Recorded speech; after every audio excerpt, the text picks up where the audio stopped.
Dublin asylum seekers say new accommodation flooded.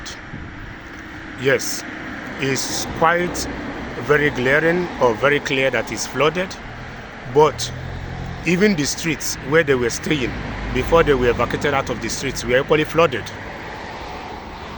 It's equally clear that a whole lot of sicknesses and all that will be happening there.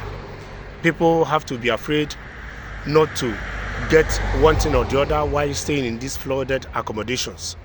But whichever way you see it, these accommodations are still better than sleeping in an open street.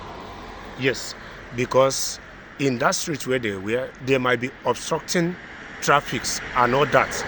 And even some Irish people will be afraid of their lives or afraid to access the streets.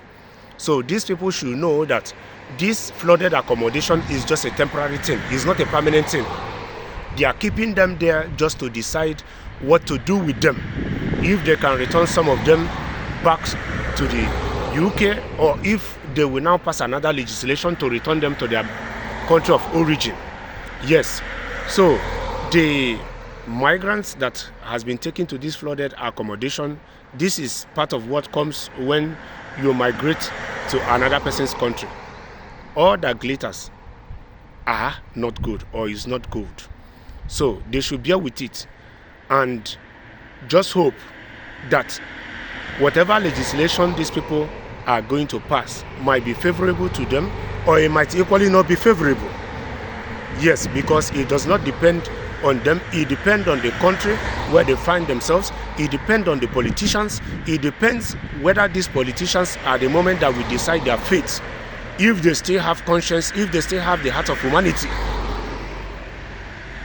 If they are politicians that are equally looking for bait in terms of winning election, which is what is apparently happening almost all over the place.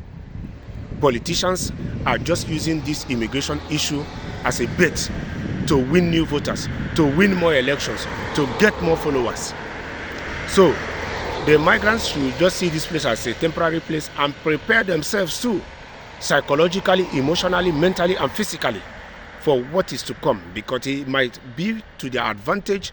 The chances that it might equally be to their disadvantages are higher than their advantage. Yes, so they should prepare themselves for whatever will come thereafter. And it's equally a lesson for people that are still in third world countries or anywhere that want to migrate to the West at the moment. Be learning from what is happening currently. Maybe you will reconsider your stand and remain in your country. That money you're going to waste, you might reinvest it into your business or your career and do better in your country.